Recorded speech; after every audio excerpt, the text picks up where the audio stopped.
안녕하십니까. 캐팅 임성호입니다. 다가오는 6월 25일 리버티워크 서울 행사가 개최됩니다. 한국 전쟁에 참전한 미군들의 숭고한 희생을 기리기 위해 열린 행사로 누구나 참여할 수 있는 행사입니다. 자세한 내용은 아미스튜디오 커뮤니티 글을 참고하시거나 육군협회로 전화주시면 감사하겠습니다. 많은 참여를 바랍니다. 네. 다음 소식은 네. 점호 도중에 네. 아이고 웃었나 봐요 누가.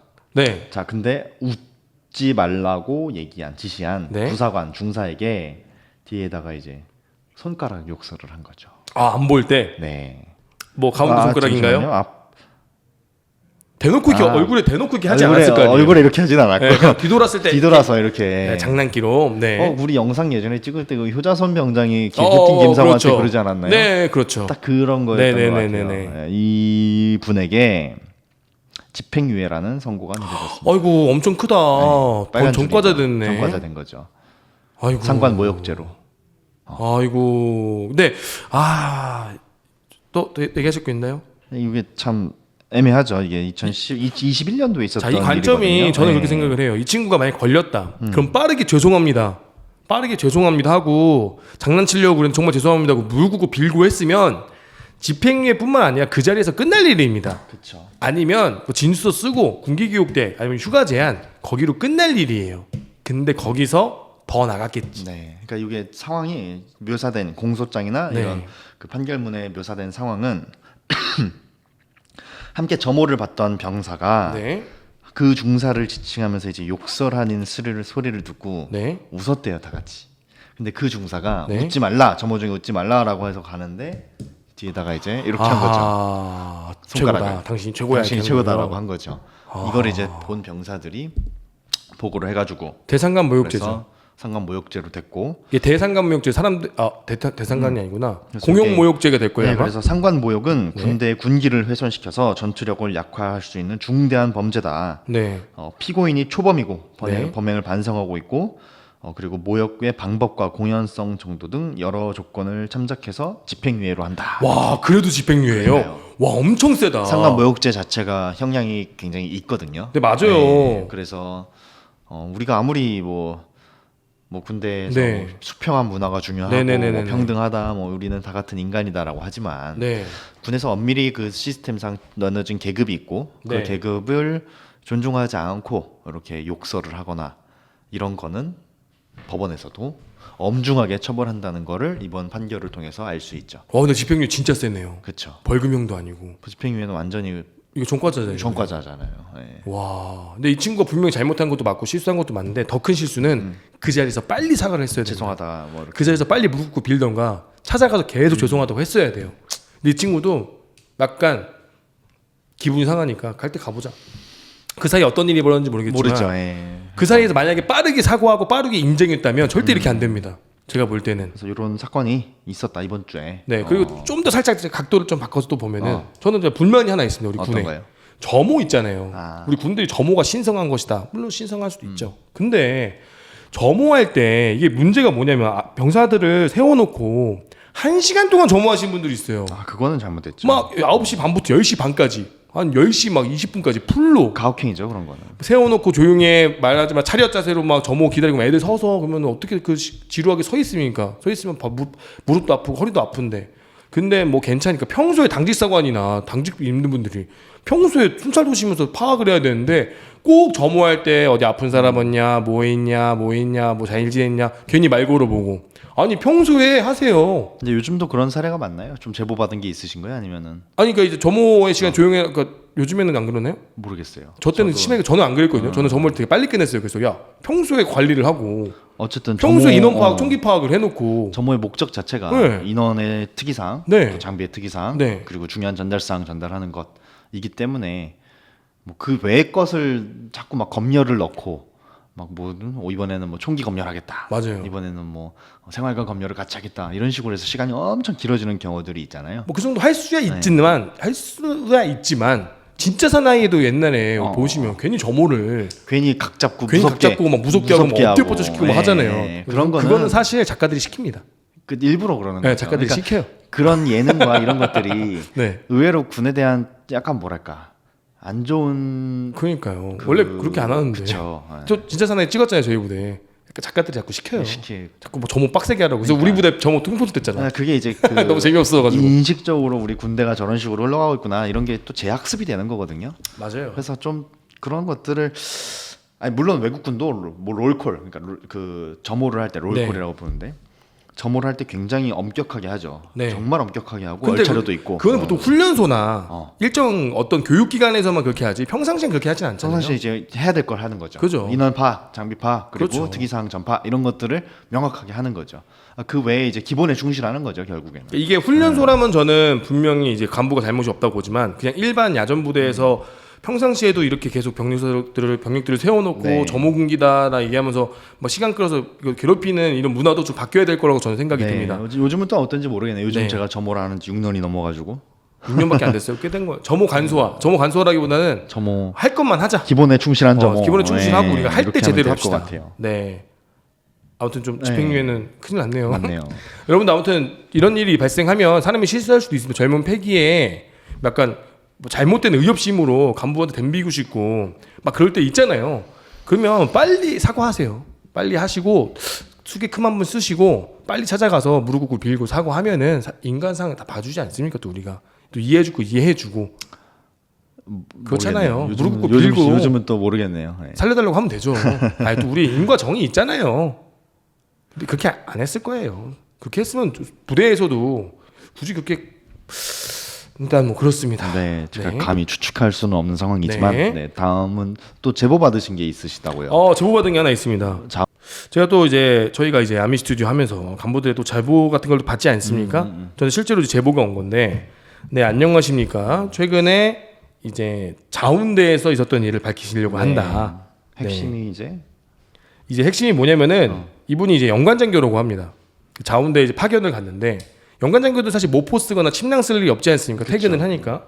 근데 자운대 가서 이제 모포를 쓰는데 이제 가보니까 이제 매트리스의 모포가 2021년도 거랍니다. 아주 깨끗한 새 거. 보들보들하고 보들보들하고 아주 새 냄새 나는 거. 뽀송뽀송하고 드라이 클리닝한 냄새 나는 거 있지 않습니까? 비닐 막 뜯은 거. 아우 너무 좋죠. 근데 이제 그것도 보면서 딴 데도 가보니까 다 그렇게 새 거가 되어 있더라. 근데 이제 이분이 이제 연관장교 있는 방을 갔고 그다음에 다른 부대에 있는 방은 못 가봤지만 이제 그거를 보시면서 우리 야전 부대에 있는 우리 친구들이 아직도 그렇게 오래된 모포, 오래된 포단 그런 걸 쓰는 부대가 있는데 이렇게 연관장교들이 쓰는 모포는 깨끗한 걸 보면서 좀 마음이 아팠다고 하십니다. 그래서 우리 일선 부대가 연관장교들이 이렇게 좋은 걸 쓰는 것이 아니라 우리 병사들이 쓰는 이 생활관에 이렇게 좋은 것이 있어야 되는데 쓰면서 좀 부끄럽고 조금 안타깝고 그리고 창급 부대라고 하는 전방과 격오지에 그런 아버지가 쓰던 그런 모포와 포단을 아직도 쓰는 걸 보면 너무 마음이 아프다라고 하면서 저한테 제보를 좀 해주셨어요. 네. 이렇게 행전 부대에서도 이렇게 좋은 걸 쓰는데 일선에 있는 야전 부대에서 우리 고생하는 친구들이 이런 게 좋은 걸 써야 되는데 여기보다 못한 게 말이 되느냐? 어차피 거기는 교육받는 거 잠깐 스쳐가는 것인데 여기가 오히려 더 안 좋은 걸 줘도 되는데 그런 좀 마음이 아프다는 사연을 저에게 보내주셨습니다. 결론은 그래서 뭐 약간 이렇게 마음이 아프다라고 끝나셨나요? 네, 그 주소 없이 좀 보내시긴 했는데 그러면서 좀 사진을 보내주셨어요. 모포를. 네, 그건 제가 보여드리고 네.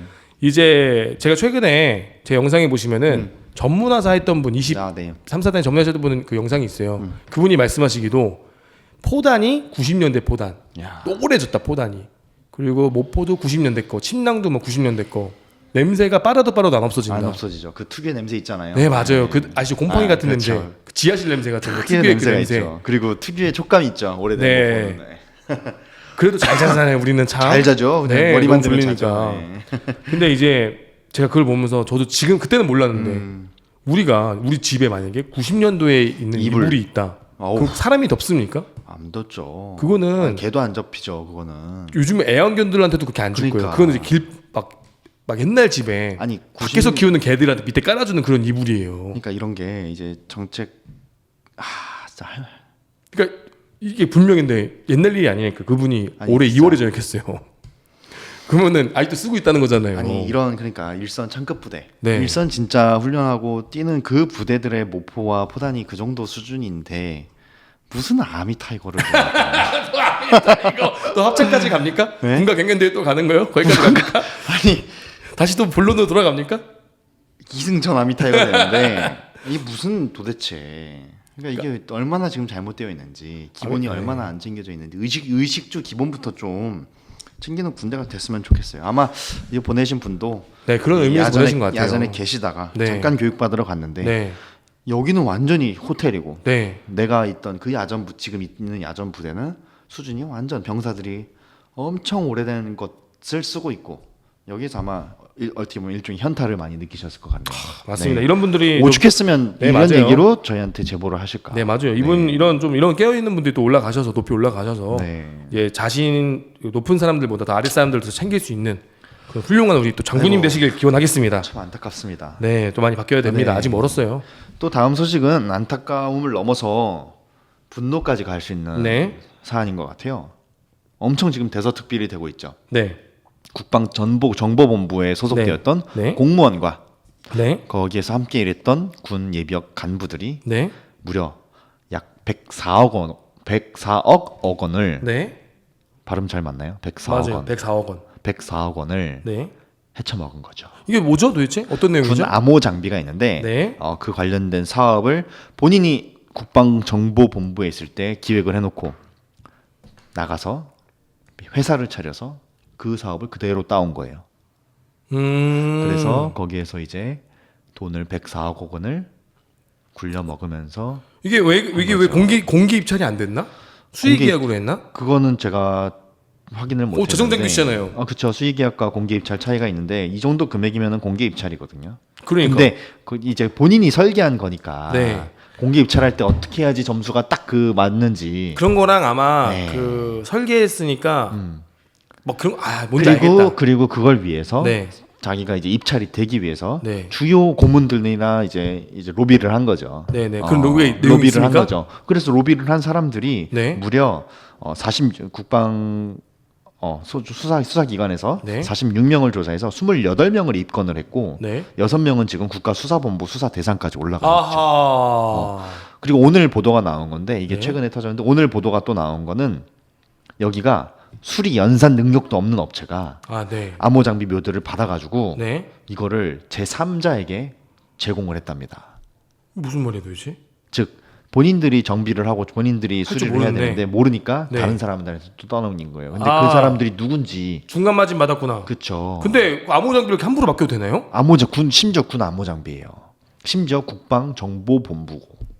그거는 그렇게 함부로 맡기면 안 되잖아요. 그러니까 이게 완전히 그 국기 문란죄까지 이거 완전히 그 어떻게 보면 이적죄까지도 만약에 그 사람이 또 비트코인 받아가지고 팔아먹었으면 어떡해? 그러니까요. 모르는 일이에요 이게. 그래서 지금 수사를 하고 있답니다. 근데 최근에 우리 네. 왜 그 특전사 13여단에 네. 그 간첩한테 팔아먹은 친구 있잖아요. 그쵸. 비트코인 대위. 하나. 네. 그럼 그 친구는 2천만 원에 판 거네요. 지금 2천만 원이니까. 이거는 비트코인이 4천만 원에서 그쵸. 떨어졌잖아. 그럼 그 친구는 2천만 원. 정보를 2천만 원에 판 거네. 그쵸. 그리고 여기는 무려 104억 원. 아하. 3년 동안 이거를 깜깜이었던 거죠. 과연 그러면 이 사업을 기획하고 추진한 사람이 또 계약한 당사자들이 몰랐을까? 이것까지 이제 줄줄이 지적이 사탕으로 나오는 나오겠네요. 거죠. 이제. 그러니까요. 이게 네. 진짜 큰 방산 비리죠. 그러니까 이런 식이니까 군에서 근무한 공무원 그리고 여기에 낀 예비역 간부들이 껴있다 보니까 이러니까 이제 대군 신뢰도가 나락을 가는 거죠. 이런 사람들 때문에. 네, 이거는 네. 이거 뭐 이분들의 일부 이야기고 대부분 우리 군인들이 막 그런 거 하잖아요. 저는 좀 짜증나는 게 네. 뭐 행보관들이 뭐 쌀을 가져가니 뭐 부대 대대장이 뭘 빼돌리니 하잖아요. 솔직히 저도 안 가져가요. 사실 아무도 가져갈 생각 안 하지 않아요? 근데 가끔 있어요. 가끔 네. 정말 가끔 도벽에 있는 분들도 계시고 도벽이나 가끔 그런 챙겨가는 거 좋아하는 분들이 간혹 있긴 그러니까 해요. 이게 결국에는 이런 거를 인간 누구나 네. 견물생심이라고 그래요. 뭐 좋은 걸 보면은 혹하는 마음이 들 수는 있어요. 하지만 시스템적으로 네. 막아야 되는 건데 군이 분명히 아주 철저한 감사 시스템과 또 이런 체계적인 계약 시스템과 발주 계약 또 집행부서가 따로 있고 서로 견제와 감시를 많이 하는데 국방정보본부에서 이런 일까지 발생했다. 이거는 또 군의 시스템에 허점이 있는 거구나. 이게 그리고 시스템의 허점을 노리는 사람들이 생각보다 많다. 이렇게 볼 수 있는 거죠. 그리고 이거를 아마 이게 원래 안 걸리고 3년 동안 한 거잖아요. 어허. 누가 신고했겠느냐? 바로 경쟁업체가 했을 것이다. 경쟁업체가 했을 가능성이 커요. 항상 우리 저 공병이지만 항상 이 문제는 경쟁 업체가 항상 네. 지켜보고 있습니다. 이 새끼들 어떻게 이놈들을 어떻게 어떻게 수수료 이걸 땄지? 따냐. 어떻게 얘네들이 계약을 독점하지? 그러면서 자꾸 이제 들어올려다 보면은 아하 이거였구나 하면서 신고하는 경우도 있습니다. 이게 이제 언론 보도상에는 네. 지난해에 관련 비리를 처음 군 경찰이 인지했다라고 나와 있네요. 네네네. 근데 말씀하신 것처럼 그런 가능성이 있어요. 가능성이 충분히 있죠. 네, 왜냐 그 사람들 더 잘하니까 그쵸. 군사 경찰은 사실 뭐 하고 싶어도 잘 모를 수가 그렇죠. 있잖아요. 제보가 들어올 수도 있고. 네. 네. 그래서 아마 그런 조언을 받았을 그래서 아마 가능성이 큽니다. 예, 그러니까 이게 3년이나 이렇게 2018년에 무려 2018년에 회사를 설립해가지고 네. 그동안 이제 같이 근무했던 사람들 또 현역 군 간부들에게 네. 노래방 대접하고 아하. 술자리 데려가고 아하. 선물 주고 2022년도에요. 아하. 지속적인 대접을 2018년도부터 이 공무원이 해왔답니다. 야, 저도 공사 감독했지만 거짓말 안 하고 좀 믹스 커피 한 잔도 안 얻어 먹었어요. 그러니까 그런 자세가 필요한 건데 네. 완전 이거는 인맥 중심으로 하나의 그 카르텔을 형성을 한 거죠. 옛날에 내가 뭣도 모르고 따라갔다가 횟집에 가시는 거예요. 그래서 그 규정에 보면 3만 원 이하 3만 원. 먹게 되어 있거든요. 제가 민망해서 회덮밥 먹고 왔습니다. 왜냐면 또 혹시 모를까봐 그쵸, 횟집 가서 중요하죠. 회덮밥만 먹고 왔어요. 그런 말씀드렸어요. 회덮밥만 시켜달라고. 그런 것 때문에도 이제 김영란법이란 게 있는 건데 지금 보면은 여기에 본질은 전 그거 같아요. 과거에 우리 군을 나온 분들이 일종의 노후 자금이나 또 퇴직 후에 할 일들을 위해서 서로 인맥으로 뭉쳐가지고 자리들을 만들고 사업을 해서 요 국가 돈을 가져갈 생각을 하고 이런 것들이 있었잖아요. 네. 전형적으로 그랬던 사건과 맞닿는 이슈라고 봅니다 이게. 참, 아직도 이런 게 있다는 게 좀 그러니까요. 신기하네요. 이런 것 때문에 군에 다른 군인들이 얻어야 될 복지나 국민들로부터의 신뢰를 이런 걸로 깎아 먹는 거거든요. 근데 국가정보본부는 국방정보본부는 그쵸. 또 여기가 워낙 소수고 폐쇄적이고. 폐쇄적이잖아요. 네. 우리 잘 모르잖아요. 그쵸. 거기 소속인 사람들 잘 자기 모르죠. 소속을 얘기 안 한단 말이에요. 그 그쵸. 사람들은 또 사복 입고 다니고. 그쵸. 잘 모르죠. 그러면 이제 더 폐쇄적이니까 그쵸. 더 그럴 가능성이 있네요. 그러니까요. 그리고 또 여기는 그 장비를 그렇게 함부로 아니, 무허가 그리고 업체한테 맡긴단 그러니까요. 말이에요. 심지어 저는 다른 방산 물자도 아니고 네. 암호 장비입니다. 그 암호 장비 암호 되게- 장비. 이거는 이거는 위험한데. 암호 장비를 이런 식으로 건드린다고 하는 것은 이거는 저는 이적 그죠, 행위라고 이적행위죠, 이거는. 봅니다. 이적행위죠. 그 사람들 어떻게 또 팔아먹을 수도 있잖아요. 그러니까요. 야, 그리고 암호 장비가 넘어간다는 거는 우리 군인들의 지금도 이거 뭐- 알게 모르게 비밀리 활동하는 우리 군인들이 목숨이 걸린 일이죠. 그러니까요. 이거 군인들 피 흘리게 죽으란 얘기거든요. 이거는. 네, 휴민트나 뭐 야. 그런 많은 자원들의 목숨까지 달릴 네. 일일 수도 있죠. 그러니까 이런 사람들은 진짜 본보기를 보여서라도 저는 엄벌에 처해야 된다라고 봅니다. 물론 앞으로 수사가 진행되고 네. 법원 판결까지 이어져야겠지만 네, 이 정도 지금 밝혀진 기소 내용 등 밝혀진 거 보면은 이거는 진짜 맞아요. 이건 좀 문제가 많네요. 분노죠. 그러니까 이건 안타까운 게 아니라 이건 분노에 가까운 소식이었던 것 같아요. 네. 앞으로 지켜봐야 될 것 같아요. 이거 앞으로 계속 언론 보도 나올 것 같아요. 제가 볼 때는. 네. 그러니까 이런 게 있으면 네. 우리가 무슨 무기를 도입한다, 또 무슨 전투복 어디서 도입한다 이러면 또 항상 국민들이 쟤네 또 헤쳐먹으려고 한다. 근데 이렇게 또 실제로 네. 그런 것 같기도 해. 자꾸 들어오는 물건들이 뭔가 하자가 꼭 있죠. 그러니까요. 아니 좀 이거 개선하면 될 것 같은데 꼭. 그러니까 이게 우리 군의 또 문제점이 하나가 우리는 약간 이 방산물품이나 이런 군 무품을 우리가 독점으로 하잖아요. 항상 전투복도 독점, 전투화도 독점. 그거에 대한 좀 문제점이 있는 것 같아요. 그러니까 좀 오히려 형태와 그러니까 옛날에는 북한군들이 구매하고 간첩으로 위장할 수 있어서 보안처럼 한 건데 그렇죠. 그래서 한 건데 이제 그것보다는 사실 좀 열어두고 가능성을 업체를 좀 공개 입찰을 한다거나 아니면 비슷한 모델 한 두세 개 정도를 경쟁할 수 있게끔 그래야 좀 발전이 할 텐데 우리는 그게 아니라 딱 독점이잖아요. 그것만 사잖아요. 통일되어 있고. 근데 굳이 꼭 그럴 필요가 있나? 전투복까지는 내가 오케이. 전투 안 하고 다른 거. 물론 그 계약 같은 거 맺을 때 이제 수의계약이나 수의계약 말고 네. 일반 이 공개 경쟁 입찰을 조달청에서 네 맞아요. 그 조달 시스템에서 나라장터. 주하는데 네. 나라장터에서도 하고 수많은 업체들이 들어옵니다. 그래서 맞아요. 선정이 되는 건데 그러니까 그 시스템의 허점들이 이용하는 거죠. 그죠. 그걸로 인맥으로 많죠. 이런 것들이 우리 지금 현역 군인들 엿먹이는 사람들이에요. 이런 사람들이. 예. 아주 분노하는 모든 국민이 이건 분노하는 지금 이슈죠. 또 우리 밀리터리 덕후 중에 밀리터리 덕후 기사님 중에서 우리 문영철 기자님께서 아, 네네. 또 이런 것도 귀신같이 하십니다. 네, 곧 모실 거예요. 아, 네. 모셔서 그분이 말씀하시는 구형품에 대한 무슨 문제가 있는가, 아우 너무 개선 좋네요. 발전 방향에 대해서도 한번 여기 딱 깔아놓고 네네. 한번 하는 시간을 곧 준비하고 있습니다. 또 그분께서도 군에 대한 애정을 많이 애착이 엄청나세요. 갖고 계신 분이죠. 네, 좀 이따 또 나올 텐데 네. 애착이 엄청나십니다. 네.